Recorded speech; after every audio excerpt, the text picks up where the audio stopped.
कराची के इलाकों सिकंदर गोट और गुलशन मेमार में रेंजर्स और कस्टम ने कार्रवाई करते हुए नॉन कस्टम पेड अशिया की स्मगलिंग में मुलव्वस 13 मुल्ज़िमान को गिरफ्तार कर लिया है। मुल्ज़िमान के कब्जे से बड़ी तादाद में नॉन कस्टम पेड अशिया बरामद हुई हैं। नॉन कस्टम पेड अशिया को गाड़ियों के अंदर बनाए गए खुफिया खानों और गोदामों में छुपाया गया था।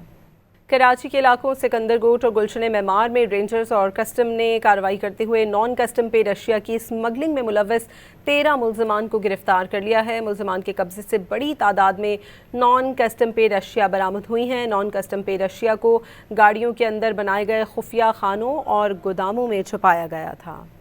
कराची के इलाकों सिकंदर गोट और गुलशन मेमार में रेंजर्स और कस्टम ने कार्रवाई करते हुए नॉन कस्टम पेड अशिया की स्मगलिंग में मुलव्वस 13 मुल्ज़िमान को गिरफ्तार कर लिया है। मुल्ज़िमान के कब्जे से बड़ी तादाद में नॉन कस्टम पेड अशिया बरामद हुई हैं। नॉन कस्टम पेड अशिया को गाड़ियों के अंदर बनाए गए खुफिया खानों और गोदामों में छुपाया गया था।